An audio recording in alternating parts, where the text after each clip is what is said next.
Hey everybody, how's it going? It is RambleCast time. I'm here with the Corbin. Hello.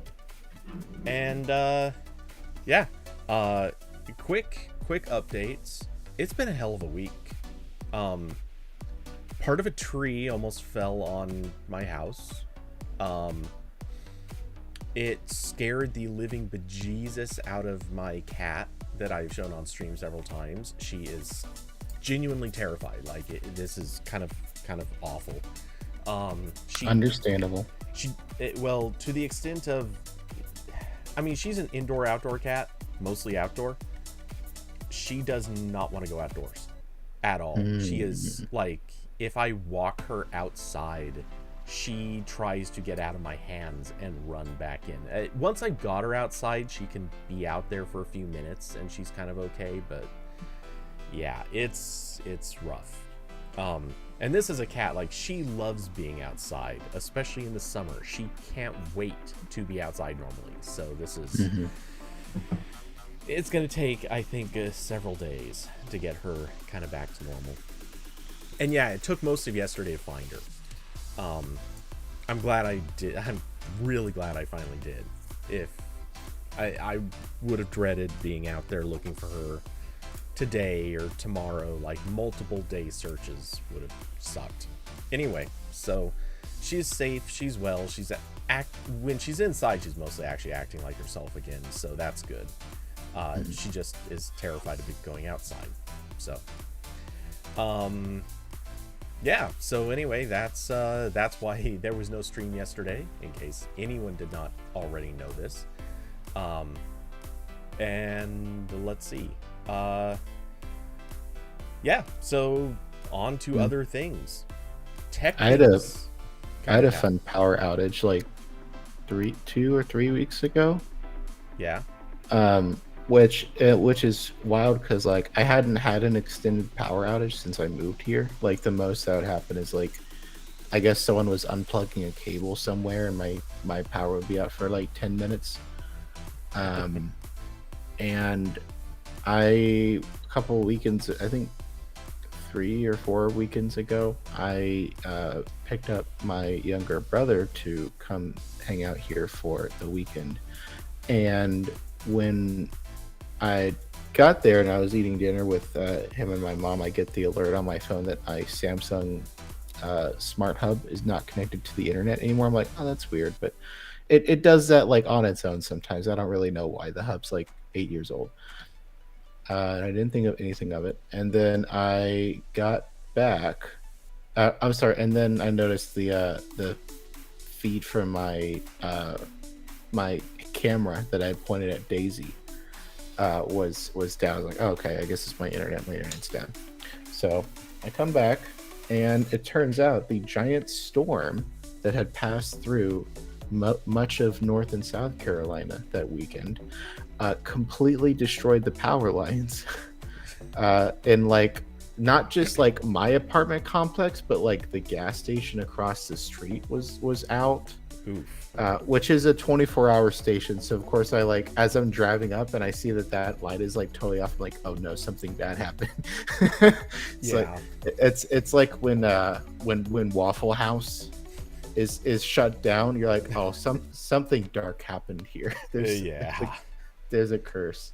And of course I pull up to my building and like no lights anywhere, no street lights. I have to like turn on my flashlight so I don't trip over the curb. So that was a fun way from the hang out for a while. It's like, hey, we're going camping, and of course it's like humid as hell in my apartment because I had the AC off during the day, and then I guess the power turned off before it really had a chance to turn on. So it's like a sauna in my apartment, and I didn't have any emergency lighting because I didn't think about it. So that was fun. It came back on at like 2 a.m. So not a big deal, but it was very unusual. Yeah. So now I bought a lantern thing that takes the giant batteries, so I'm prepared next time.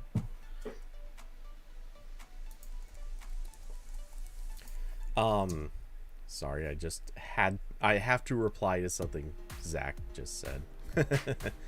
um,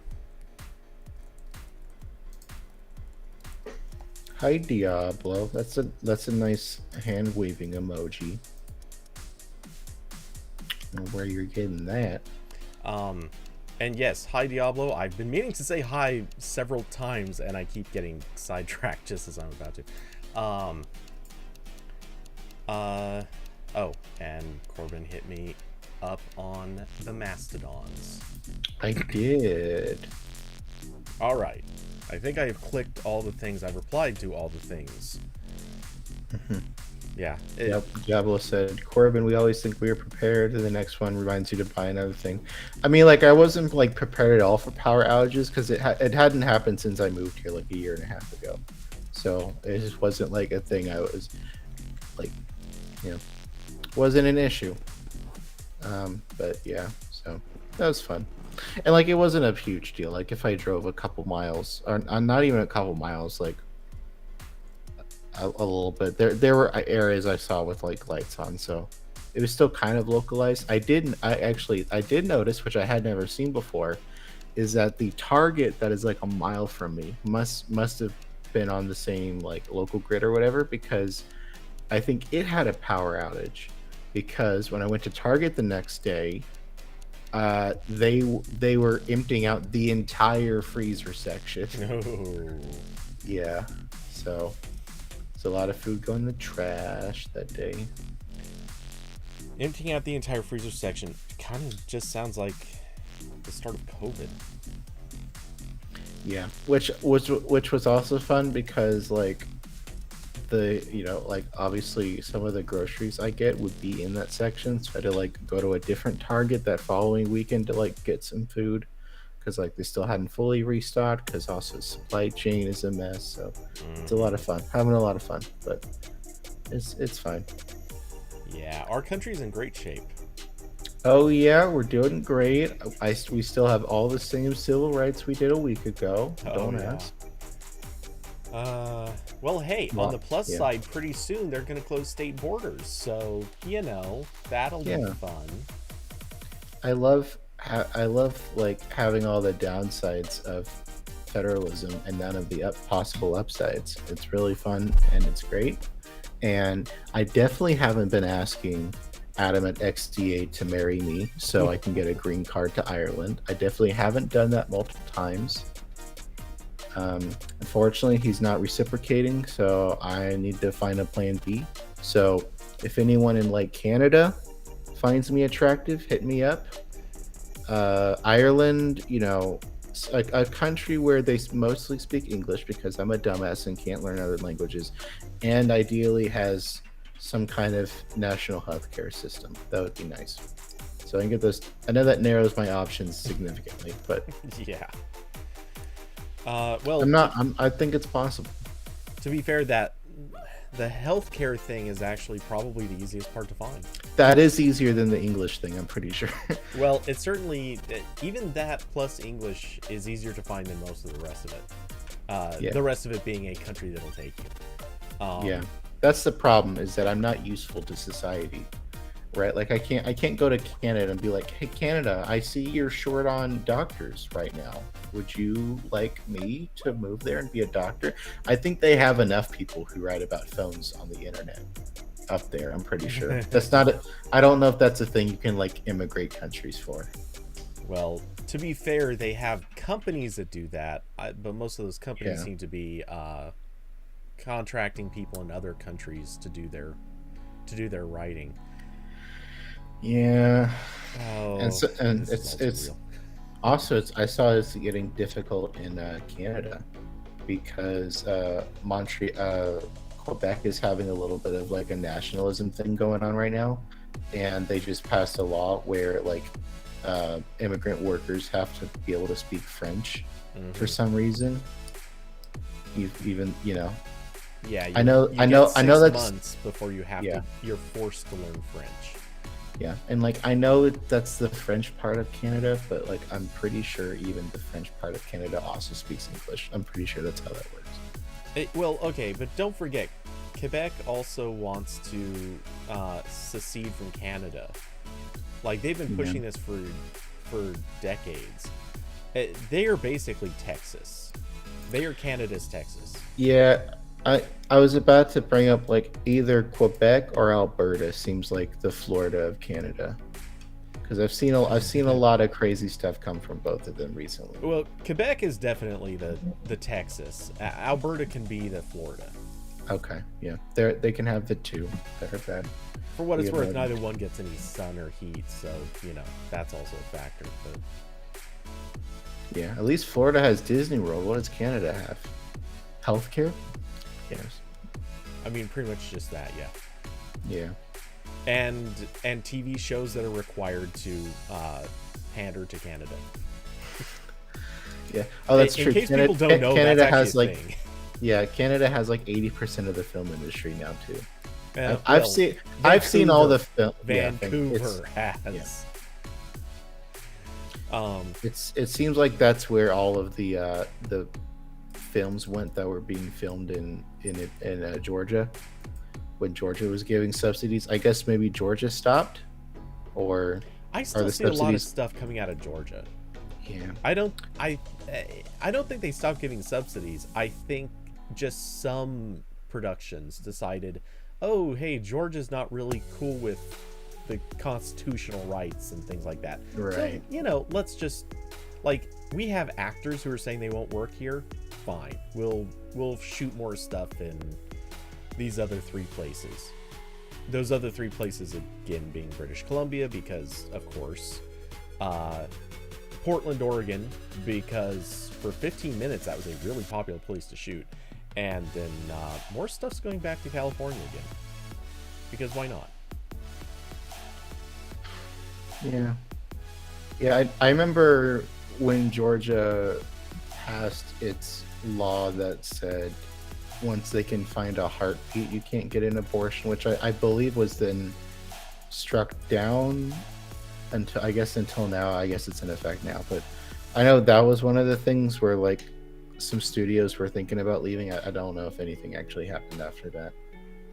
Well, I remember a lot of the Marvel cast at some point or another saying they were against filming in Georgia, seeing as how as I recall, I believe at least, I'd have to check, but I'm like 80% certain that they just did Doctor Strange in Georgia, so I don't think that this actually held up. Wouldn't surprise me. I mean, Disney was also the company that was removing the gays from every Marvel movie so they could play it in Saudi Arabia or whatever. In China. Yeah. Well, there too. Mostly China. I think that's the only one they care about. I mean, although they have stopped doing that, I think.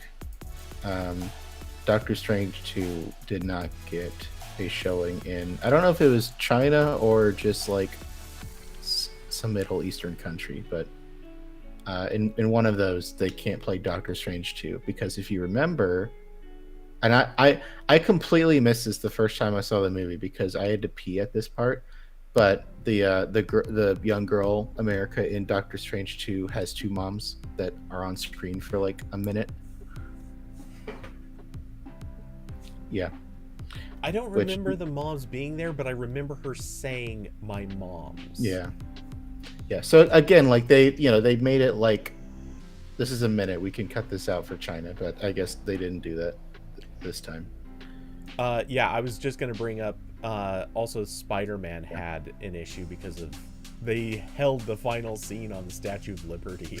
That was the silliest reason. That's really funny. Oh, you can tell that was on purpose too. The director clearly was like, "Okay, I am 100% doing this as a middle finger to China." It had to be. It's very silly. You know how many like American movies are in like have like the Great Wall of China in them for an extended period of time? Okay, you say that, but or use Shanghai as like the future city. Okay, well, yeah, that one still happens. What I was gonna say though, I don't remember anything recent using the Great Wall of China. Like, legitimately, I don't remember anything recent. Maybe not recently. I think there was a ton of stuff back in back in the 80s, it was almost like default. You had to shoot on the Great Wall of China if you could afford it. And it happened a fair amount in the 90s and in 2000s. But man, in the last, I'd say at least 5, maybe 10 years, I don't remember anything being there. Which kind of fits given China's political situations. Yep. Yeah, so that's fun. Okay,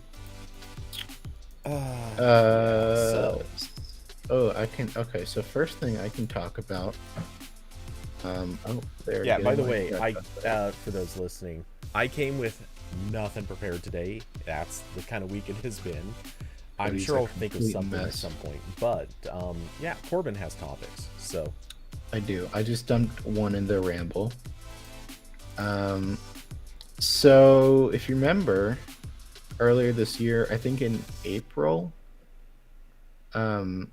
Google and iFixit announced that they were going to make replacement parts widely available for Pixel phones.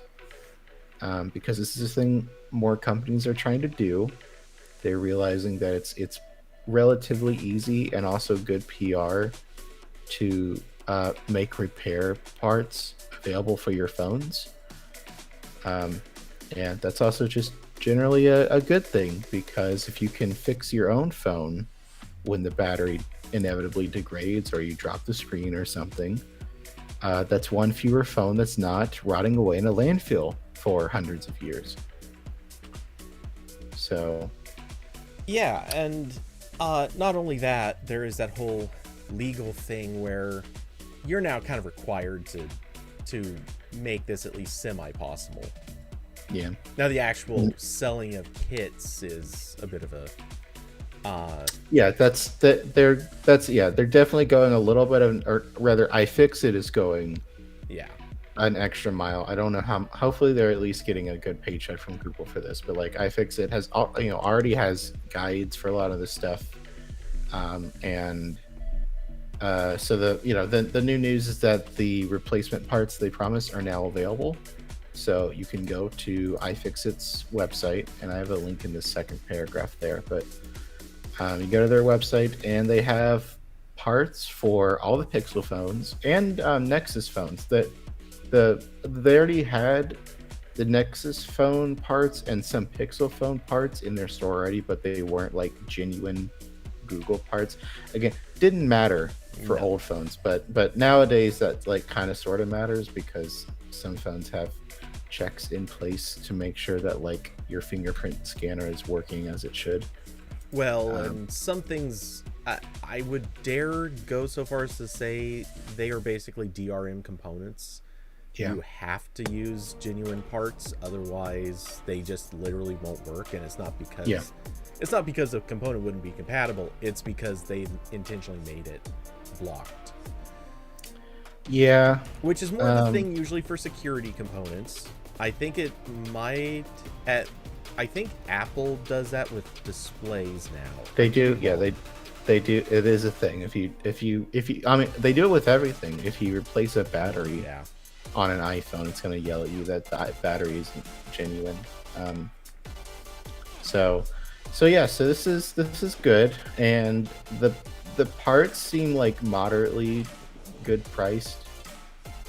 Like you can buy a replacement battery for the Pixel 6 along with like all of the stuff you need to disassemble the Pixel 6 for $43.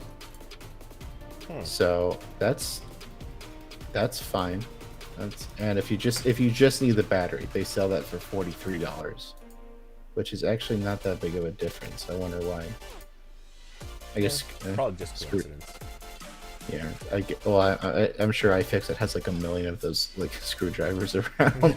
Yeah, I have one of their kits that I bought years ago. It's helpful, even though I really only have like 3 kinds of screws that I ever come across, because I don't fix electronics, because I can barely put on a screen protector straight. So if one day I need to replace the battery or screen on my phone, I'm just going to pay someone to do it. But I'm glad this exists. Yeah, I'm certainly glad it exists. I don't have anything negative to say to that end. Um, I it bugs me. I remember actually having some thought about this a day or so ago when I first saw it, but um, yeah, I'm totally blanking on what I was thinking about then. I will say though, at it is kind of it'll be interesting to see how much more this changes over time. Like right now, we're getting genuine replacement parts. I'm still wondering if we're maybe not too far away from custom components, as in like replacement parts that are either modified or improved in some way, or maybe custom in some appreciable way. Like, theoretically, maybe being able to change the color of the bezel on your display, or as I've mentioned many times, the ability to put on a custom printed back. This kind of stuff, I honestly think would be super, super popular if it was just made possible, or reasonably accessible. That's the word. That's the phrase I want to go with. Reasonably accessible. Yeah, and yeah, I mean, I'm glad this is a thing. And this puts Apple's repair nonsense to shame. Like that whole thing where you have to rent like $1,000 pressing machine from Apple and like remote call a repair person to DRM verify the battery you just put in. It's absurd. Yeah, no, and oh my god, let's be honest. That's going to go down in history as one of the most egregious examples of a company doing what is technically legally required so that they can basically put a middle finger up to customers. They're really enjoying how stupid they're making this, and this is not going to help them. And ultimately, I wouldn't be surprised if Congress ends up coming back around and saying, all right, we're changing the law, we're fixing this loophole, you can no longer do this stuff. You know that they're going, it'll probably be a cat and mouse game, but eventually they will pin Apple down. Maybe. Congress can't seem to do a single thing, so I don't know. And also, the Supreme Court just struck down the ability for federal agencies to do a lot of regulation. Yeah. So I don't know. Apple might make it worse. They might be like, all right, you have to travel to California, and then you can repair your phone. Yeah. Some nonsense like that. Well, to be fair, individual states can do this instead of relying on Congress. Because, I mean, let's be honest. If New York comes around and says, you know what, we're gonna put in our own law that requires this, this, and this, Apple's not gonna stop selling to New York. That's not gonna happen. So yeah, and it was the same thing with I mean, the original right to repair bill was that way. Yeah. Well, I was going to bring up the Clean Air Act was originally something that New York was planning a version of and California was planning a version of. And then it I don't think it went into effect in those states, but that kind of like effort streamlined to become a federal law. And that was the last time we did something good for the environment as a country. Was the 1980s, I think, late 80s. Something like that, though. I mean, we've had a couple of things put in place that made improvements, just not as big. No. David Lama said, "Heyo, hello. I also think it's funny that everyone is still writing about the Nothing phone, even though it's not coming to the U.S." Oh yeah, did you? When did that happen? Did you talk about the Nothing phone without me? I remember talking about it last week. Okay. Not a whole. I don't think it was very much, because the thing I definitely remember being on stream and saying, this is pretty spot on with what I predicted, which I remember the week before, I think it was the week before, doing a stream and looking at it and saying, everything about the Nothing phone strikes me as a phone that will sell really well in like India, but not necessarily in the US. And then lo and behold, they're not selling it in the US. So that sort of tracks. And I'm sure there will be imports. I mean, technically, the company's already promising to do a limited group of imports at ridiculous pricing. Yeah. But yeah, I just don't see the phone appealing to a US audience. But yeah, now everyone's still covering them. To be fair though, I think some coverage is warranted if you're covering more about the company than the phone. If you're covering the company, you can kind of acknowledge it's relevant. Yeah, or will be one day. Yeah, it was so silly. Like I did a tweet that was something along the lines of like, blogs didn't have to do this. They didn't have to keep giving this company attention. And like someone from another site brought up that like blogs weren't really burned by this because they still got views, which I guess is fair, but it's still so frustrating because and this is totally a me gripe. I know this, and this is like really insider stuff, but like I get so fed up with this marketing that OnePlus got really good at and other companies are mimicking, because it makes my job a lot more difficult when I need to keep track of like 40 announcements. I don't know how many times the Nothing phone has been announced. I think we're up to like 4 or 5. Oh yeah. Like yeah, sure. This company has done distinct, I don't know if it's live, but like dated announcements for this phone at least 3 times. Because they did one where they like mentioned it for the first time, and then they did the one where they like talked about it a little bit more and showed off that home screen launcher that is just the AOSP home launcher but with like a little bit of tweaking. And then they did another one like a week ago or whatever, that is where they talked about it more, and that wasn't even the announcement where they said it wasn't coming to the US. That was an exclusive interview with I think PC Mag. But yeah, it's all very silly. And again, like now Nothing is doing they're doing the waitlist thing again, and it's so transparently just a copy of OnePlus's old moves. Yeah, well, it's not even that, because like OnePlus, you could almost kind of make the argument that like phone manufacturing sucked back then and they might actually have limited capacity. I don't know if you could, because again, they had Oppo behind them, but like I could see someone making that argument. But like Nothing was, they were doing the OnePlus thing, and I also saw they were doing the waitlist thing where if you got other people to waitlist and it like bumped up your queue position, so it was just basically encouraging people to do marketing for the phone. So it's all ridiculous. It's a complete clown show. Yeah. Well, they were a clown show. They've officially become a circus. There's just a whole circus now. So I do kind of playing devil's advocate in both directions. One, I do want to give at least a moderate amount of credit for or not credit, but maybe defending them just a little bit for the fact that, let me clarify.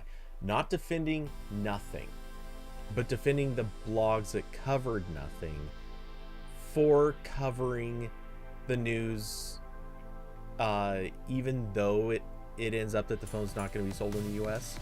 Because strictly speaking, people from India do still read sites.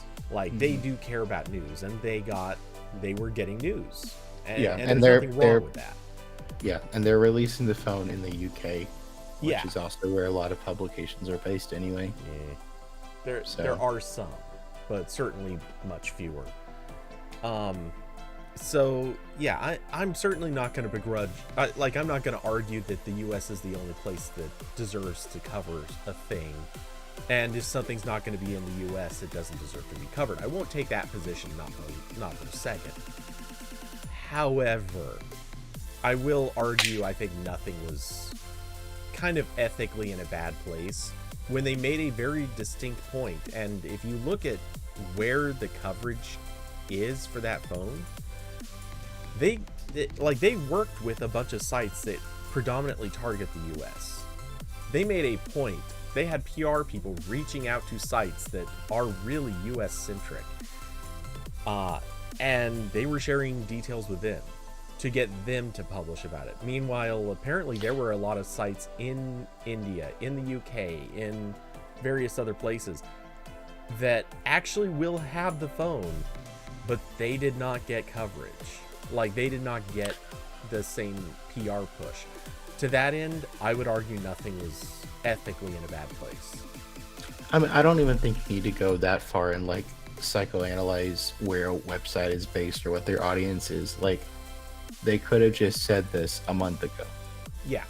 Like that was like, they could have just been like, in the first announcement when they were like, we're working on a phone, they could be like, and we will sell it in these countries.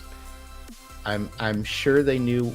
I'm sure they had already settled on that months ago, if not like before they started talking about this phone publicly. Mm-hmm. Yeah, and even if it wasn't silly. Part of the original like very first announcement, somewhere earlier than when they did reveal this, like they could have clarified a lot, and they obviously chose not to. They wanted to get coverage by, again, not necessarily US centric sites, but they wanted to get coverage by all the big players, and they were pretty obviously trying to not discuss where the phone would be sold. Because I know there were some people who asked that question. That was one of the questions that was asked in private, and they didn't answer. Like, they were trying to dodge that. So, again, ethically, they knew they were not on the up and up. It's all very silly, and I look forward to the phone coming out, and then it's just like an okay phone, and maybe they'll make another one. Maybe they've got, and that was the other thing I kept seeing, like people complaining that like, oh, nothing's a new company. They don't have like Oppo behind them. They don't have the resources. Nothing has over $140 million in venture capital funding. Yeah. Like, if you go to Crunchbase right now and you type in nothing, they had 5 funding rounds that have raised a total of $143.3 million, and their last funding round was in March. Yeah. So they're loaded. I know they've probably spent a lot of money on marketing and obviously R&D for this phone, but like, they're not scraping by. And because of who is running the company, if they need more money, they can go get it. This isn't a big ask. Right. If Carl goes to any venture capital firm in the US and says we need more money for a US release or a Gen 2 or something, he'll get it. So yeah, it's very silly, and a lot of the justifications are silly. I know this is just how marketing works. Like, you don't say the thing that people are afraid of up front, but it's icky. I mean, I already felt icky about this whole company, but it's annoying, and I'm annoying because it's still working. Yeah. Like their marketing people know what they're doing. Everything they've done has been like to the max. Well, getting the word out about this phone. Part of me wonders very seriously if their marketing people are literally just former OnePlus marketing people, because the playbook is so obvious. Maybe. I mean, even if it wasn't, like, I'm sure like Carl's telling them exactly how to do this. Yeah. So Yeah. So anyway, that's very silly. And that same week, Really did you quick, talk about the? as a snarky thing, just to end on this, uh, I await the next announcement from Nothing, which is that they are partnering with Segas. Yes, that's you detected where I was going. Oh, really?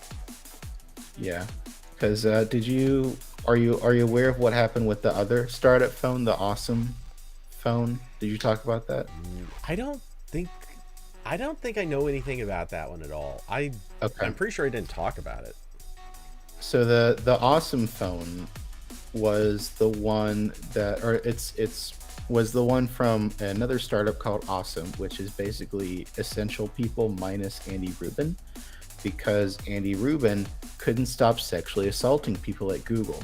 So when Essential collapsed, basically all those people went in and got venture capital money and started another startup. And they were working on a phone, or I mean they still are, but the phone they were working on initially was called the here I'll dump my I did an editorial about this in the Nothing phone last weekend, I think. So they were working on the Awesome OV1 phone.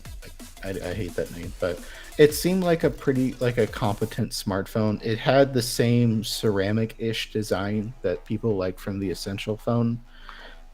Um, and like it was going to be like a full flagship. Originally, it was supposed to have, I think, the Snapdragon 8 Gen 1, and then they pushed it to later this year because they wanted to swap it out for the Snapdragon 8 Gen 1 Plus, so it'd be a little bit faster. And again, it's like Essential phone. Like it was going to be pretty stock Android. They were harping on about really fast security updates. They had like some privacy stuff, but they weren't like talking about it a ton. I did sit on a call with some people from them when I was at XDA, and they were telling me stuff and not answering all of my questions, but answering more than I thought they would. And they this past week, it was revealed that they are partnering with Solana, which is a blockchain infrastructure company. And the phone they were producing will now be branded as a Solana phone, called the Saga, the Solana Saga. That's something. And it seems like it's really just the same phone, but now it has a different name and probably different product priorities, and it has a bunch of like blockchain stuff built in. Like they're integrating it with, they announced like a whole mobile SDK at the same time as they were talking about this phone, and this will have all that built in, like some crypto wallet stuff. And it got delayed again, so now it's coming out next year. And you can actually reserve one of these now, but is the equivalent of $100. So they're doing like the Tesla thing, where you're getting like a refundable deposit of kind of a lot of money. Mm-hmm. And I say equivalent of $100 because, of course, you can't just use real money for this. You have to use they're doing it in a USD stable coin. So of course that is like, so like this is now a crypto phone where at least I think some of the people who are on board with this already are probably still get it. But I was seeing a lot of comments from people that were like, I can't even buy this phone if I'm like not in the crypto ecosystem already. Right? Like as I see it, that's doing them a favor. Probably, yeah. But like, so this company just vastly reduced the potential market for their phone because they're doing this. And again, like it's very sad because like this one, I was more interested in this than the Nothing phone for sure. I don't really know how well this would have done because, again, these are both phone startup companies, and usually what happens here is the company releases one model and then it takes them forever to make a follow-up, and either the follow-up is kind of disappointing or it just doesn't come out and they collapse. Like with Nextbit made one phone, and then they got bought by Razer, and then they made basically the same phone again, and then Razer killed them. And then like Wiley Fox in the UK, they made a couple phones that I believe were like mostly like white label devices, but with better software, and then they died. So I wasn't gonna buy the Awesome, but I was like, it seemed like they were on a good track, and they weren't quite as annoying with the marketing as Nothing yet. Yeah, they were doing the thing where they had like, first they like said we founded a company, and then they were like, all right, here's the name of the phone, and then here's what the phone looks like, but it wasn't like quite as divvied up as Nothing. Well, they were giving like the product story, and they were trying to fill out like the mythos and the legacy of all of it. They weren't like, that's a bit of it. That Yeah, sort and of like marketing, they were. there's nothing technically wrong with it, but at the same time, you're not benefiting much from it. You're not getting much of value from that kind of storytelling, unless you really care about the story. And also the product was like definitely still in development, like when they were doing all that, so it was like a product update sort of thing. Like, you know, like I have Pine 64 in my newsreader, which is the company that made like the Pine phone and stuff. And you know, whenever they're working on a new thing, they do like really detailed updates as it goes through like R&D, and then okay, we made the first prototype and so on. So they were kind of doing that a little bit, but a little bit more refined. And so now they, you know, went into this crypto angle, and it was so funny, Cody, when I was scrolling through the like main founder guy's Twitter, because I was looking for like a high resolution photo of the phone for this image. And you know, you're really in trouble when I'm scrolling through the Twitter and it's mostly retweets from people with monkey avatars. Like, it's like, oh no. Oh no, man, no. Yeah, not a good sign. Yeah. And I saw he was like kind of trying to appease people and be like, you know, like, this doesn't mean less privacy, and like, oh, you know, like blockchain stuff and like privacy are like the same thing. I don't know. Yeah, you're not making a convincing argument here. No. Which, by the way, Diablo, yeah, HTC tried to do a blockchain phone, and I believe it actually came out. I think they were on their way to a second one, and then that just fizzled. They did do two. Oh, I mentioned that in. Okay. Yeah, they did the HTC Exodus in 2018, which was, I believe, like the U12, like their last like actual kind of flagship for a while. But their whole thing was that you could keep like the whole Bitcoin ledger on the phone itself, so you could do transactions without a cloud service, which, like, I don't know why you would like really want to do that even back then, but like, I guess it's like a practical like it's a functioning thing. Like, it's not entirely a gimmick, it's just inconvenient. Well, I mean, yeah, to me that's still a gimmick, because you're putting a very large amount of resources into a phone just so it can do one thing that, in all good reason, most people aren't going to do. Yeah, and then they made a slightly cheaper version of that as like a budget phone, and then they didn't do anything after that. So yeah, like people have tried to do this. I don't really get it, and I haven't seen anything from the new. Again, like, I didn't watch the whole presentation thing from Solana because I'm pretty sure that would make me sick. Like, it's just, you know, normal crypto nonsense. But like a lot of the stuff with, you know, blockchain stuff, like, that's not running on a client anyway. Yeah. Like, the farthest you can really get with that is where you have the devices that are like, I think they call like physical wallets, where like you actually have like a dedicated unit that has like your, you know, Bitcoin in it or whatever. so it's not in Coinbase. And then when Coinbase gets hacked, or as was in the news this week, works with the FBI, they don't have like a complete transaction of what you're doing. But I don't think this has that. And again, like a lot of like even if you think the like blockchain stuff is important, that's all like back end stuff. Like that's not stuff that's like I'm not running like I'm not to access the web. I'm not running a web server on my phone. That's not how that works. So it's all silly, and I'm I don't know. Part of I do wonder if like maybe Awesome was running out of money again, because they officially formed, I think it's like 2 years ago now. So I can imagine if you're a 2-year-old company and haven't released a product yet, you're going to be low on money maybe. But so I don't know if like, maybe they went to Solano, or Solano went to them, and they, cut a big check to get this phone out the door, and then they'll try again with their own phone later. I don't know if that's what happened, or if like if the creator like actually, or the main people over there like actually really want to do this.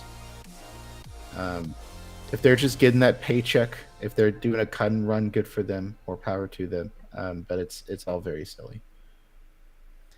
Yeah, I don't know. I'm not inclined to try too hard to guess their motivations, but I will say so much about this company strikes me as they probably should have partnered with nothing to build a single phone, because it seems like the gimmicks of their phones combined with each other oddly kind of go together. And the mere fact that, no doubt, or rather, I agree, it seems like Awesome probably did in some way, shape, or form move to do this in response to needing money, whereas Nothing seems to have too much money. So yeah, the two of them probably just needed to merge and try to build one single phone. Who knows, it actually could have ended up good. Yeah, and what's funny is that Nothing purchased the Essential trademark earlier this year, so they haven't done anything with it. I don't really know why they did that. I don't know if that's useful or not, but again, going back to your point where they have too much money, they do own the name Essential. There's a cringe level to this whole thing. Yeah, it's all. I would love to see competitors in the market, but I feel like I don't want to see these competitors. I don't want to see them competing this way. Yeah, it's all silly. So now no one's gonna buy the Awesome phone, and I'm sure the Nothing phone will still sell moderately well in the countries it's available in, but not as well as it would if it was sold here. Yeah. So that's all fun. Wouldn't it be hilarious if Awesome suddenly pops up and says, "Oh, by the way, we're just not going to sell in these 6 countries, including the U.S." And yeah, it's gonna be like the Nothing phone is exclusive to Libya. There's just some country that comes in Antarctica. There's one store you can buy it from, and it's in Antarctica. Oh, that'd be neat. I mean, penguins need phones too, I guess. Well, and actually make it even more complicated. Have it only be available in like 3 of the, I think they're tributaries or something in Antarctica. Because I don't know if you know this, and hey, Corbin fell offline. And welcome back, Corbin. Hi. But yeah, for anyone who doesn't know this, Antarctica is basically broken up into a bunch of, they're not countries, but they're several countries have staked a claim. Yeah. So it's split up by all these countries that want to say that they have a piece of the big ice cube. So yeah, it'd be hilarious if they're like, yeah, this phone, we only actually sell it in like 3 of those. So you kind of have to go pick the right spot. We have vending machines, don't worry. Mm-hmm. Actually, okay, I know it would be stupid, but I've now decided that is a stupid promotional gimmick I want to see happen. I want some company to be like, our first release of this product, just, our like temporary exclusive, we're putting vending machines in Antarctica. Anyone who goes there can be the first to buy our new product. I want that to happen so bad. It would be stupid, but at the same time, I guarantee this is the sort of gimmick where I can picture it now. MKBHD, Mr. Beast, and like one other YouTuber will be the only ones who will go down to this thing, and they will go down in person. Like they will rent the ship and they will YouTube their entire trip to go buy this like dumbass phone, just so they can say, yeah, we're the first ones to cover it. That would be whatever company would do that would be a better use of marketing money than than a lot of these other companies. So yeah, that was a whole thing. So that, yeah, two potential competitors, just poof. Oh, actually, I think I know exactly who would do that marketing gimmick. Escobar. The Escobar phones, man. Are they still around? Last I heard, yeah, they were still just buying up like other phones and slapping their own labels on them. Escobar phone.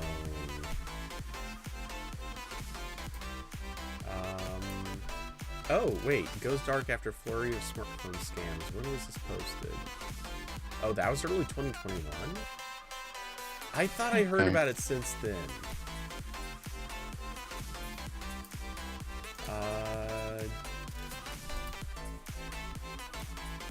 I'm convinced I've heard more about them since then, but maybe not. Always on the mind.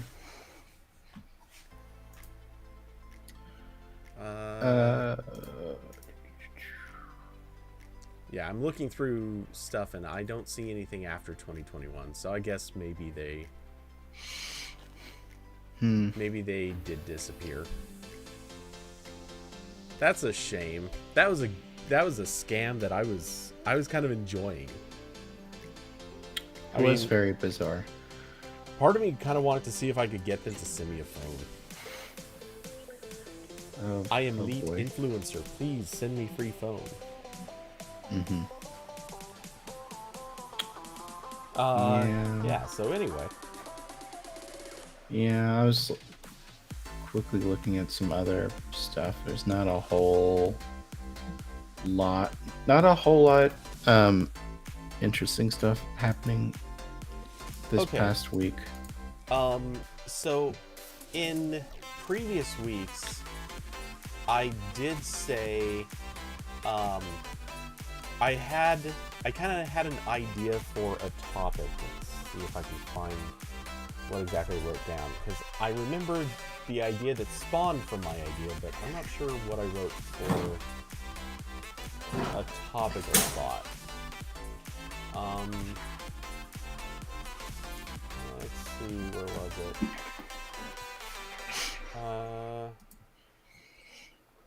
The tree fell on it. Very possibly.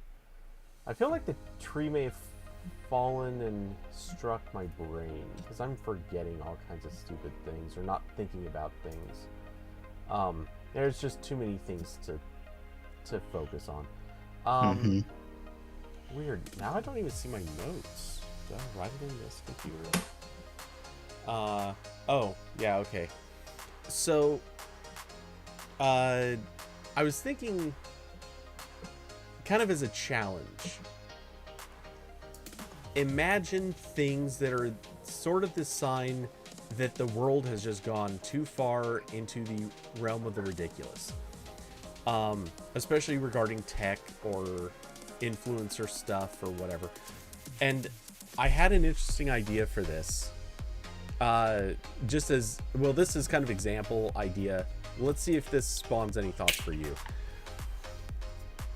I picture a restaurant that doubles as basically like an Instagram or Twitch set. So the idea is you go into the restaurant, you order something. The very first thing that you do is you can like take pictures of the food so that you can post it to Instagram and wherever. And then you go, you pay extra to go back to a soundstage where you can actually have like a mukbang with it. I don't like this. No, that's the point. This is absolutely horrendous. This is something that should never happen. It is awful in every conceivable way, which is exactly why I think it'll happen. I mean, I'd be shocked if this already didn't happen, because I know there's like a lot of there are definitely restaurants that have like a little space somewhere where you can take pictures of food.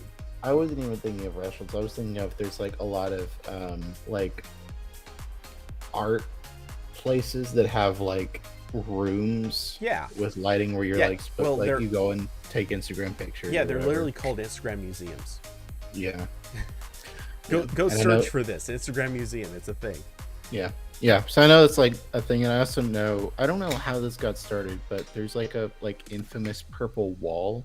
At Disney World that people like. Wait, at Disney World? Are you sure? Pretty sure it's just in LA. Well, the purple wall I'm describing is in Disney World. There might be another one, but yeah, there's like in the Tomorrowland area, there's just a wall that's like purple and it's got like a fade effect in the corner. So I don't know. It's just like it's like a wall, but like for some reason people. Oh crap! Are we about to lose? People really like taking the pictures and. Oh, hello. Yeah, you were cutting out, or rather freezing for moments. Yeah, something's messy with my network today. It seems like you're back. So there's a documentary, if you want to call it a documentary, which it's not really the documentary style, but it kind of is. It's called Fake Famous, and it's actually really as things in this style go, it's actually pretty enjoyable. It's a fun watch. But the idea of it is they take 3 people and they try to turn them into social media celebrities, and actually are very successful with one of them. Anyway, part of the start of that documentary, they actually talk about a very famous purple wall that's in Hollywood, or somewhere near Hollywood. I forget exactly. Anyway, there's some wall where like that is the thing. There are people who apparently travel from other countries just so they can take pictures in front of this wall, which is one of those things that, yeah, come on, this is a sign of the end times. I don't know if I don't know. Those every time someone says that, I'm thinking like they said it, but it's like on their list of like 30 things they came to the city to do or whatever. But I don't know. Yeah, I wouldn't bet on this being a thing. Like, I don't think anyone traveled from another country just so they can come do a selfie in front of this one wall, and then they're like, all right, cool, done. Yep, back on the plane. Yeah. Straight to the airport. It certainly is possible. Just for example, and this isn't the same thing, not by a long shot, but I just want to give this example. Fairly famous photographer Peter McKinnon. He's known as a YouTuber. When I say he's a famous photographer, that's kind of a offbeat way to say it. But he actually made a documentary film called The Bucket Shot that shows how he woke up and went to Lake Moran, I'm not quite sure what the pronunciation is, to shoot it at this very precise moment in time. And as he describes it, it's only for like 2 days out of the year where the lake is still not frozen over, but snow has fallen on everything else. This is a very narrow window. he flew from where he lives to this place, to the nearest airport, drove for like 2 hours or whatever, just so he could get there and take a picture of it. And because of who he is, the fact he's famous as a YouTuber and a bunch of other things, this gained a ton of attention. Canada has now since put his picture on a coin. That's actually real. It is actually legal current. Oops. Damn it. I just screwed up something. But yeah, it's an interesting thing that has happened, and like people will absolutely fly to go take pictures and stuff like that. That's not too crazy, but at the same time, to go do a selfie against a wall, like why should anyone do that? That is dumb. I'm thinking that has to be like, all right, this is like number 5 on the list of things we're doing here. Because you could still say like to someone, oh yeah, I came from Germany to do this. Like, yes, I came here from Germany to do my list of things. We're going to IHOP next, but yeah, no, I mean, I can definitely see that. I'll be interested to see how this kind of like ecosystem keeps evolving, where there's a never-ending push to be like an influencer, because like that is a thing now where like every time some study asks a bunch of kids like, what do you want to be when you grow up, like it's now more like, I want to be a YouTuber. Yeah, that's like one of what that's like up there. Not which, like, again, the idea of that question is also silly, because like you're asking like 7-year-olds, but it's a good indicator of like this is kind of where we're headed. So I could see something like that restaurant. There's our we're already kind of there with like the like you were saying, like the Instagram museums. Yeah. By the way, the wall I was talking about, I have to correct myself. It is a pink wall, not a purple wall. And it is actually known as the Paul Smith Pink Wall. It's on Melrose Avenue in Los Angeles. So, yeah, this thing is famous as can be, and it is just a flat pink wall, super heavy saturated pink color. That's just the thing. I do like a good pink. Diablo said, Policeman used to be on the top spot, now it's off the list. LOL. I mean, I don't know. I don't know. You get that. you ask some. I don't know. Some kids in some certain households might not see a problem with being a policeman. Yeah. I mean, don't get me wrong. This is a profession we need, but it's also a profession that, yikes. It's a profession we need like 1/10 of the people in it that are there now. Well, we certainly need to. We need to better vet the ones that are going into it, because we have to close the border until we figure out what the hell is going on. Yeah, the border being police departments. Well, we certainly need to tear down the blue wall. All the other walls, I guess we could leave up, but the blue wall needs to. Yeah. The blue line flags and everything just really get me. I saw one the other day that I was like, some of these get really specific, where I've seen a lot of like the American flag with the blue line in it. That's silly, but like, okay, sure. I've seen that a lot now. I saw one the other day where it was like this, it was an outline of the state of North Carolina with the flag in it that had a blue line. I'm like, this is just bad graphic design at this point. North Carolina is not in the shape of a flag, really, so you're cutting off most of the flag. I guess you really got to let everyone know that you're racist and from North Carolina. I mean, these two things, even though the license plate tells you one of those things already, so I don't know why you need that, but okay, that's fine. I did. You know, this. I have a Star Trek insignia sticker on the back of my car. So that's the kind of person I am. I don't have a cop sticker, and I had the only wholesome interaction I've had on a highway. Actually, when I was coming back from that trip of dropping my brother off, I came back and like someone next to me did a little like honk. I was like, okay, what's up? And they did the Spock hand. Because they saw the sticker. I was like, oh, that's cute. It's like some old guy.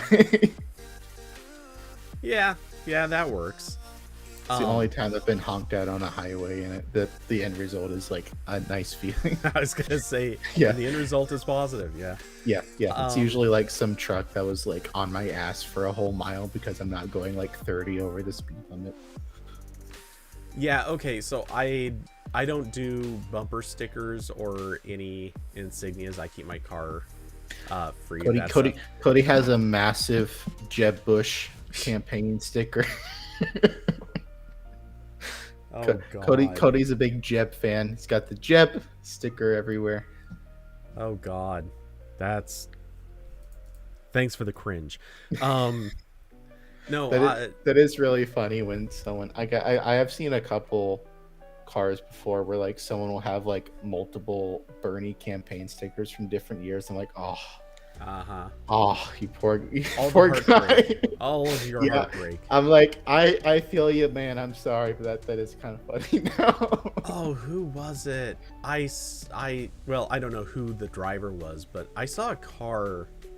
It's now been probably a year, but I saw a car that had a campaign thing from, I think it was 2012 on it. And I'm looking at it, it's like, your car isn't even that old. Why do you have this on your car? And it was whoever was running the Republican ticket in that year. And it's like, why? Guys, this doesn't make sense. Why are you this dedicated? I have thought about sometimes going the opposite direction and getting stickers that are like Trump lost LOL, which would be really funny when I drive through Georgia. But I don't want my car to get keyed. I was going to say best keep driving.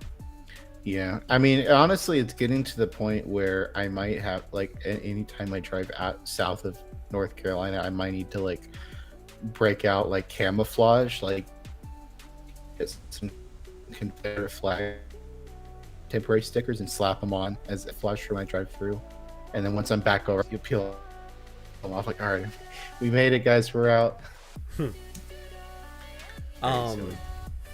Yeah, I don't feel inclined to troll people. That's assuming I'll be able to.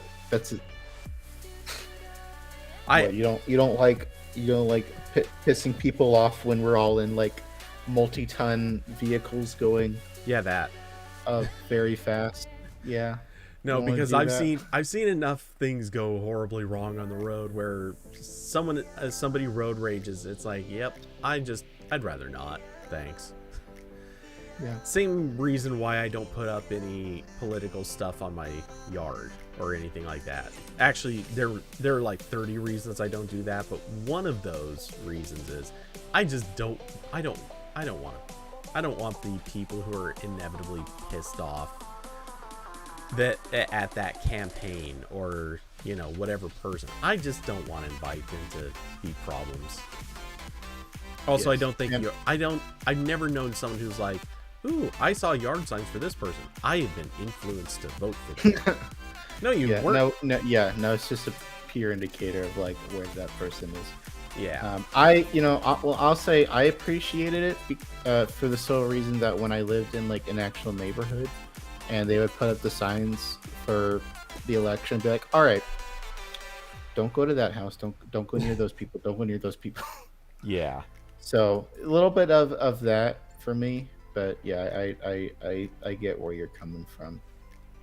And of course, every time I go visit my mom, there's still people with Trump signs up, and I may have stolen one once out of someone's yard. I can't confirm nor deny, but yeah. Well, the evidence is now is now forever living on YouTube. Can't prove anything. Not a reliable source. Corbin, not a reliable source. You've heard it here first. The newsman, not a reliable source. Never listen to what I say. Or write. That will get you far. Or write. On both. Yeah. Oh man. But no, I try not to engage with that crowd as much as possible, especially because I live in Oregon. I try not to engage with that crowd. There's some really there's some people who have taken the path. They're on that path. They're not anywhere near leaving it. And yeah, I don't want to have a sit down and chat with them. I don't want to have a yelling match with them. I really want as little communication as possible with some of them. It's true. And also I hate driving. Yeah. I'm okay with driving. I'm not I'm okay with it. That's about as far as I'll go.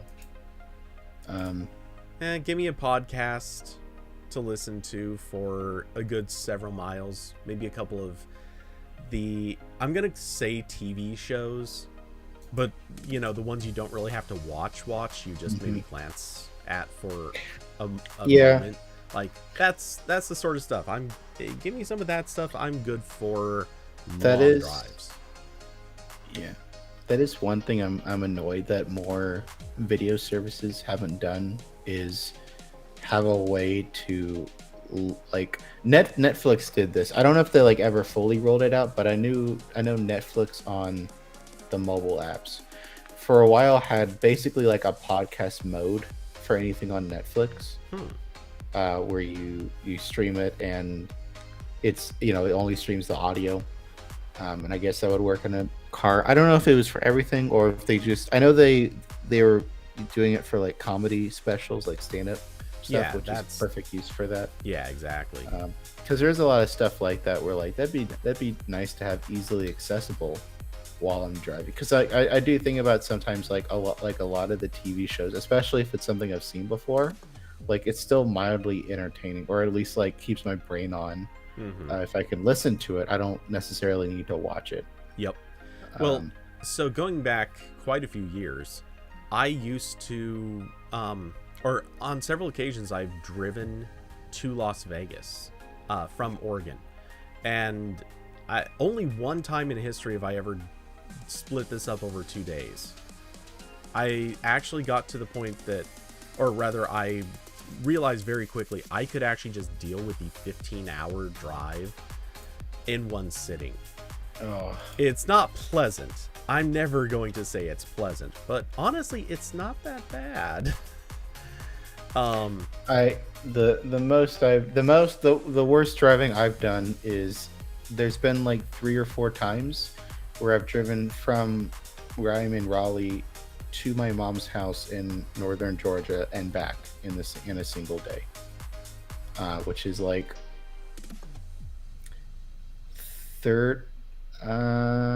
it's at least 10 hours. It's like 13 hours maybe. It's a lot. That about kills me. I'm dead the following day. Oh yeah, and don't get me wrong, these crazy long drives to Vegas, it's not like I get there and then I'm super amped up and I go do things for the next like several hours.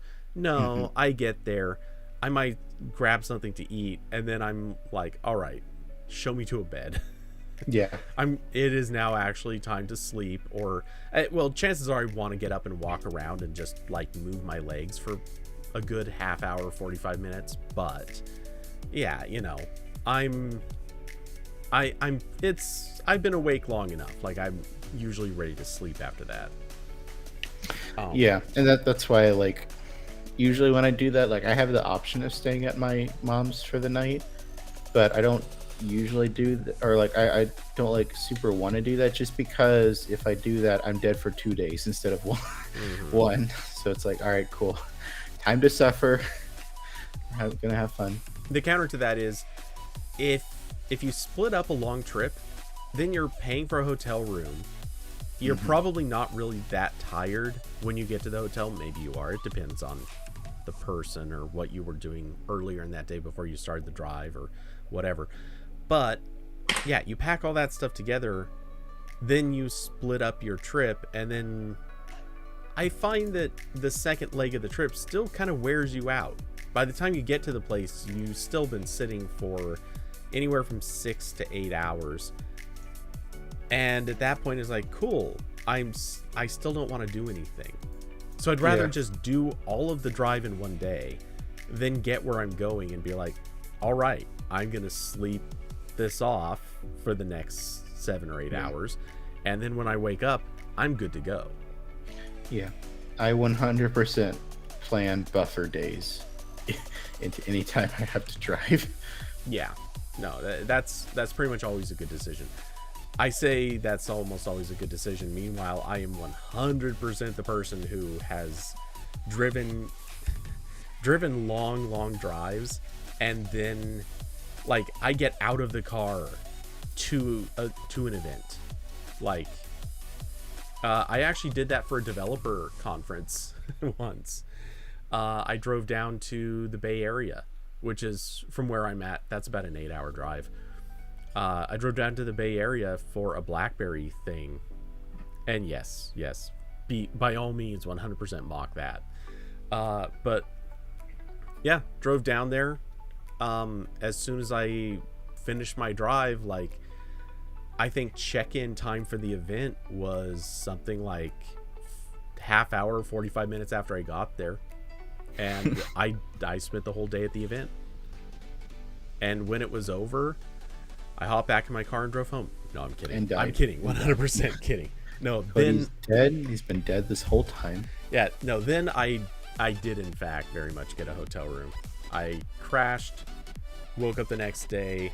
I think I just went and got some food and then drove home. Yeah, so yeah, I'm not a really big fan of driving, generally. Also, mostly because other people are stupid. Yeah. Um, Oh, and the point I was actually headed to making earlier, but kind of got sidetracked. My drives, I listen to podcasts, but I also kind of really like to listen to. Well, what I used to listen to was back in the day was like Daily Show, back when Jon Stewart was hosting. Back when it was because that's mostly like talk show. Yeah. Right? So, Yeah, you don't need need to actually watch anything, or you can glance at it for like a second and you're good to go. So yeah, I always made a point of keeping the screen low enough that cops wouldn't be able to see that I had this thing playing in front of me. You're like, what you got there? Is that a portable DVD player? Yeah. Because no, there's a lot of shows like that. Like even I think a lot of comedies, it'd be nice to have that option in Netflix or Hulu or whatever. Well, I would even argue a lot of, well, I mean, technically you could argue this is comedy, but stuff like the show Castle, or, I don't know, any procedural. Most of those shows, they have a visual component, but do you need it? Do you care? Not really. So yeah, you can't do that with Game of Thrones, but you can absolutely do it with a lot of procedural shows, a lot of comedies. I mean, I already do it. I'm looking at my laptop screen for 90% of most of the TV shows I watch. Because I need the dialogue. I don't usually need the picture. Yeah. So that I wish that was like a thing in more streaming apps, and also like if they do that, then have like an Android Auto component. Where I can like browse your whole thing like the app, but just only give me the sound. Yeah. So that's my wish. Honestly, I might write that now. I think I'm gonna put that in my list of things I might write at some point. Although it's gonna be a while because I'm a little backlogged over here, and I did already promise to write a roundup of like interesting Nintendo Switch features, so that's probably gonna be the next thing I get to after I'm done with everything else I'm doing. Interesting Nintendo Switch features. I'm already stumped. Well, I thought of a couple, but yeah, that's a format that seems to be doing well on How to Geek. So I was like, oh, what if I do it for a Switch? And the others were like, sure, Corbin, that sounds good. Why don't you do that?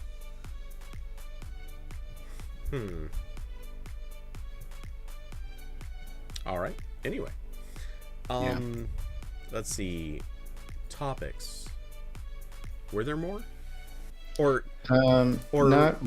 I can bring up the MacBook silly thing, oh and yeah, then yeah, yeah. I'm gonna go eat Um, because it's 8 o'clock. And I'm not eating. I'm pretty hungry. yeah, and I know that this will end up being a short show, but I'm with you. I'm actually gonna end it when we finish this topic too, because Oh, well, for one, it's actually, I don't know why, but it ended up getting a lot hotter in this office than I expected. It's not terrible or anything yet, but it's because toasty. the neighbors saw your Jeb sign and they've got the searchlight going directly into your window to heat you up.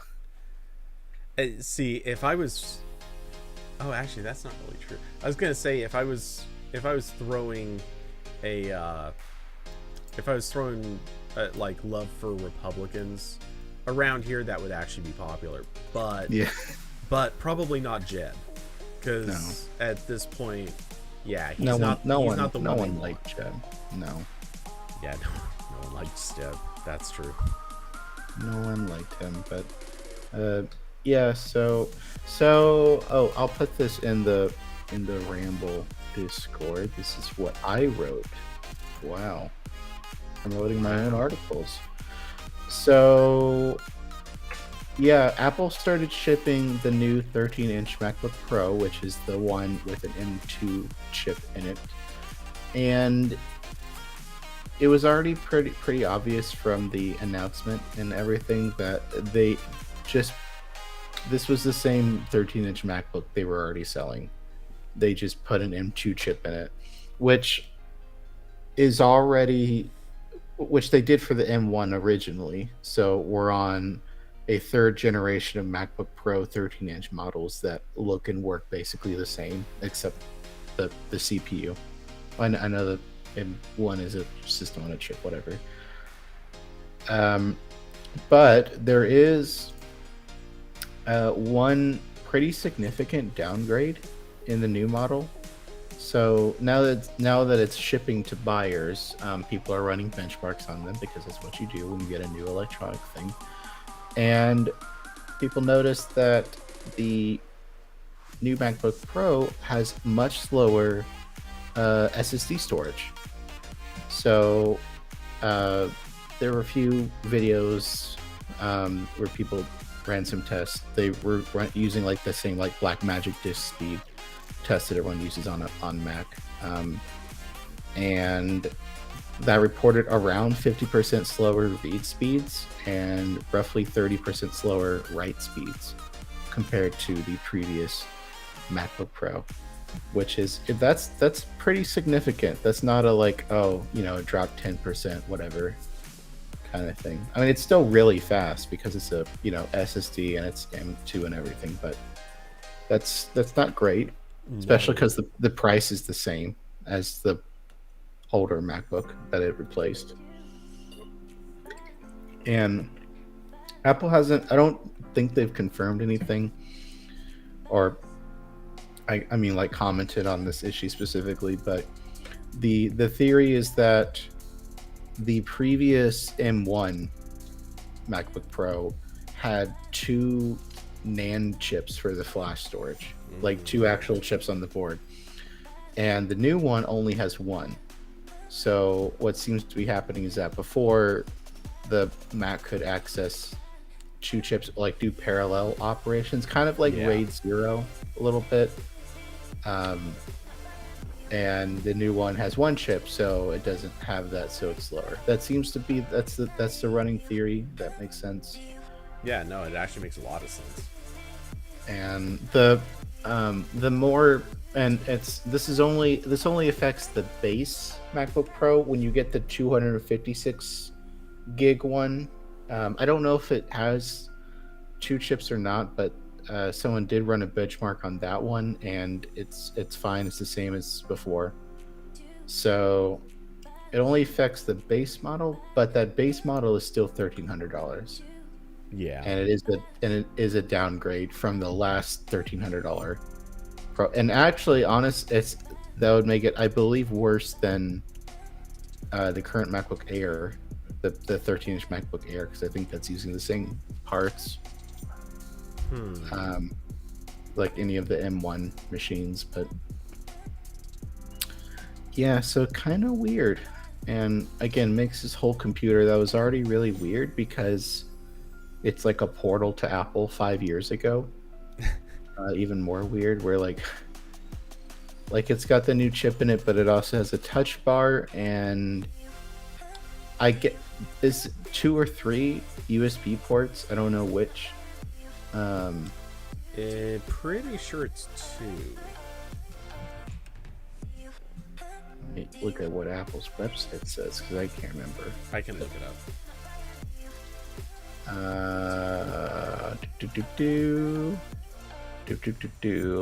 MacBook Pro 13. Oh, it's 2. Yeah, it's 2. Yeah, it was gonna be 2 Thunderbolt 3 up to 40 gigabit per second, or USB 4. Yeah, so that computer is it's so silly. And like, I know why people would still buy it, because they want something smaller than the bigger MacBook Pros that just got announced, or they want M2 right now. But it's very silly. Well, especially because this is, by any objective measure, not even the right laptop to buy for anybody. The only arguable advantage it has is active cooling. It has actual physical fans in it, as opposed to the MacBook Air, which doesn't. That's it. In every other way, this model is either the same or inferior to the Air. Yeah, and yeah, it's very weird, and it's especially weird not because it's like significantly, it's a portal to that time period where Apple was just like, fuck everyone, I'm not going to listen to what you want, I'm going to tell you what you want. You want a computer with 2 USB ports, and that's it. That's all you get. Yeah. So that was like really silly then, and because Apple has conceded and made like an actual made product decisions that people wanted, like more ports, it makes this look even worse by comparison.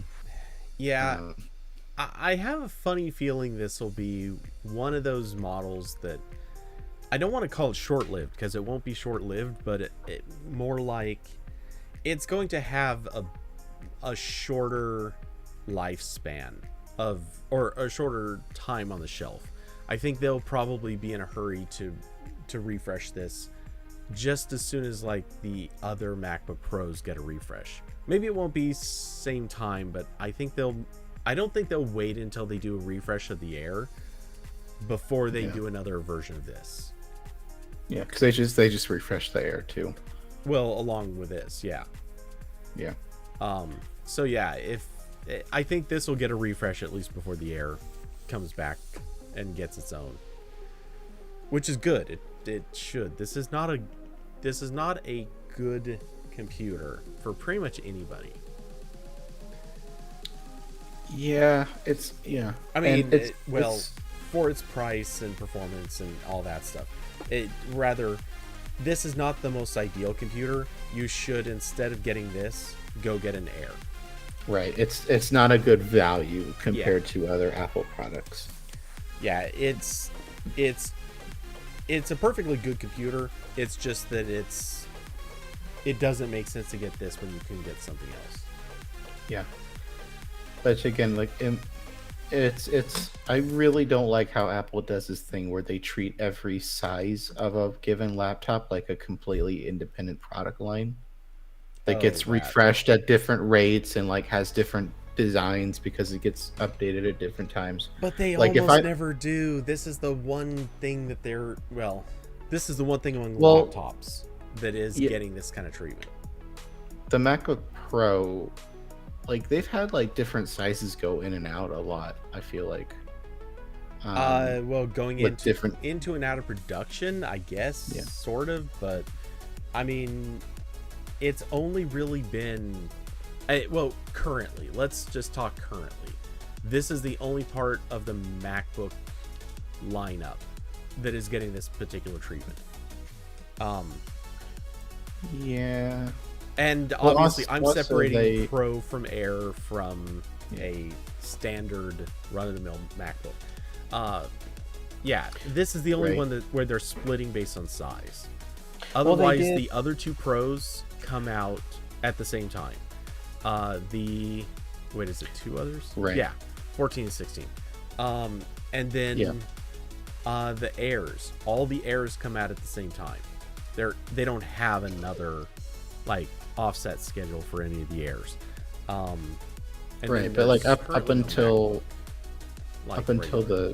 the latest MacBook Pros came out, you had the 13-inch MacBook Pro that was M1, but all the other ones were still Intel for a while. Which, like, I know part of that was because like they didn't have like a good M1 yet, like they didn't have something to replace like the highest end i9s or whatever. But I'm gonna give a little bit of a pass for the hey, we're doing a transition, we're going to leave around this model for the relatively few people that need it. Like, they are determined to have this specific thing because for whatever reason they need to. I think that's different. I'm not gonna berate them over having an option. Like, all right, that's fine. I will. A reasonable option. But yeah, this is very annoying to, especially like explain to someone. Like if someone's like, I want the smaller MacBook Pro on the Surface. That's a completely reasonable argument. That's what I would do. I don't want like a honking 16-inch laptop I have to lug around. But it's like, okay, no, listen. Yeah. The sizes are a lie. Okay, they're like completely different laptops. Yeah, whatever you do, don't get such and such thing.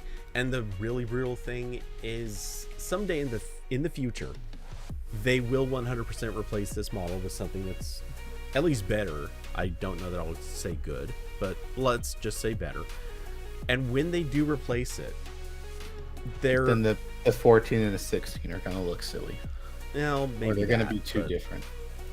The thing I think is going to be interesting is there's still going to be all those people who said, oh, that like this model is dumb and sucks and no one should get it, and then they'll come out with a new version and it's going to be obviously good or better, and everyone's going to be like, or there's still going to be all over these discussion forums, threads, everywhere else, the narrative is going to be, oh look, there's that dumb model in that dumb size, it's gonna suck, no one should get this, even though Apple will have then changed it. This happens all the time. Their naming convention has screwed them repeatedly for this exact reason. Yeah, and Apple also, again, they do the thing where they don't give anything version number except the iPhone. That's the only thing they give numbers to.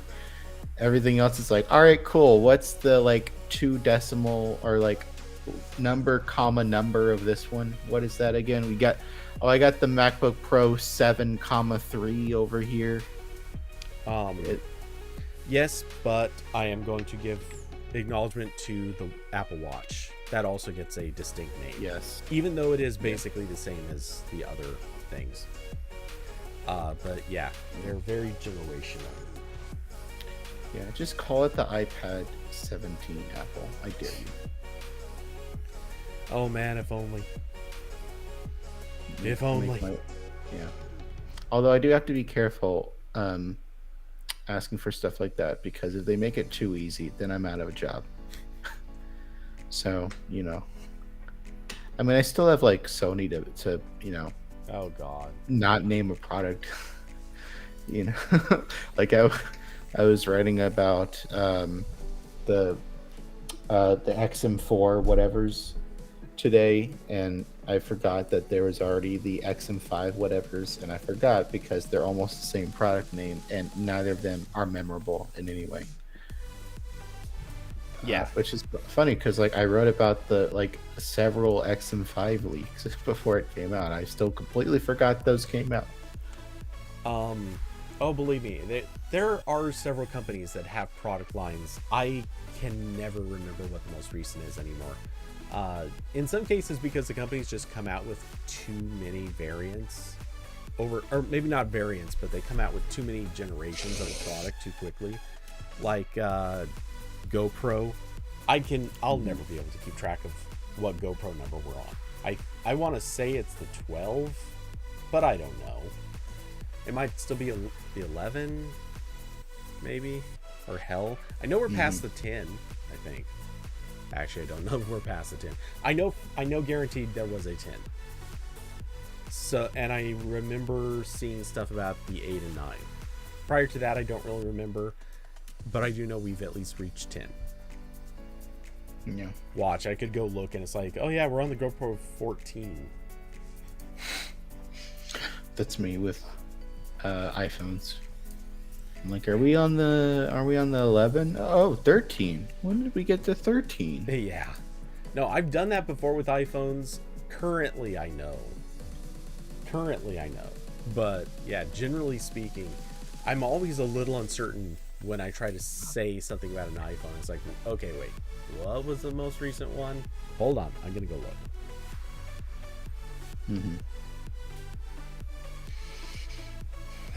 Yeah. Well, that's all I have. Did you want to wrap up now? Yeah. Or okay. Yeah. As it is, I'm not trying to, believe me, but man, I'm yawning, which is what happens when I get too warm, or one of the factors to getting too warm. Anyway, thanks to everyone for coming by. Oh, let's see. Wait, is there anything? Oh, this weekend I will probably game some. I might have let's see, I might do a photo edit stream because I need to do a ton of photography over the next week or so. I could do a video edit stream. I don't know yet. Anyway, so yeah, this weekend there will probably be at least one day dedicated to work, and then I will try to dedicate one day to basically finishing Darksiders Genesis, because I'm basically at the end. I've got one map left to do plus a couple bosses and I can wrap it. Yeah, so that's the likelihood for the weekend. Anyway, so if anyone would like to support the channel, take a look down in the description below. There are links to Patreon, Cash App, and Streamlabs. As always, your contributions are appreciated and I am deeply thankful for them. But they are never required. To that point, thank you Diablo and David for being Patreon subscribers. This show was made possible by viewers like you. Yes, exactly. Thank you. Also, thank you for Corbin for showing up, and yes. Honestly for reminding me that there could be a stream today, because legit I completely forgot. It's been that kind of week. Yeah, I hate this week. Yeah, I'm ready for this week to be done. Yeah. Oh, you know. Yeah. There's too much going on, and then every time I look at Twitter, I find out that the United States is now rolling back another important thing. So it's been a week. Oh man, I swear I almost want to do just a political stream someday, because we're getting to the point. It's hard not to. No, I mean that's like what half of these have turned into when I'm here anyway. I'm a troublemaker. Oh, that's not even remotely close. Half of them turn into movie and TV talk. That's true. Somehow I get you to talk about DC movies, even though I haven't watched one in a very long time. Oh wait, that's not true. I saw the Batman. Oh, that was so bad. Well, I know, agree to disagree. How bad it is that Wait, did you like it? I thought you liked it. Yes, it was pretty good. No, I wasn't. thought. Okay. That's fine. Anyway, let's see. Tech and politics goes hand in hand these days. Yeah, that's Diablo. That is exactly it. I can't count. I mean, they always have, but No, now they it's like, have, but there was a long time where a lot of tech was just hobbyist material. It was interesting. It was topical, just for the people who were just into tech. There wasn't a lot of you didn't have to talk about a computer and then go into a big rant about how politics were going. These days, politics have gotten into our computer stuff. I mean, when certain companies that make popular phones are getting banned from the US or getting put on the entity list, yeah, I'm sorry, that stuff, you can't avoid it. Politics just now is part of our world. yeah, because it just became the world, basically. So, yeah, it's in everything now. I saw an article that was talking about how Planned Parenthood is taking out all the Facebook buttons out of their site because they don't know what Facebook's doing with that data they get from those buttons. Yeah. To which I respond, why would you have those buttons? I don't put those on my website. Yeah. I promise you don't need a Facebook like button on every page on your website. You don't. No, you don't. You definitely do not. But yeah, all that being said, just we're getting deeper and deeper into the crazy levels of the politics are just invading everything. Which is weird because, man, I kind of thought a lot of that was going to end a couple years ago, but it just keeps going. Nope. But yeah, anyway, so thanks everyone for coming by. Thanks for watching. Thanks for keeping us talking, particularly Diablo, who has been the super active chatter today. That's always awesome. There has to be a way carrying the stream on his back. Yeah. Oh, those last 4 words. Don't be more greedy. Oh my God. Can we please tell this to all the tech companies? Stop being as greedy. Go ahead, be greedy, just less. I'll be greedy on their behalf. Ooh, good idea. Yeah. But yes. Anyway, thank you guys for showing up, and I will be back this weekend. Hopefully Corbin will be back next week, and yeah, we'll keep rambling if you keep showing up. Well, do you want to say anything on the way out? No. All right. Well, with that, good night, everybody.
Yeah.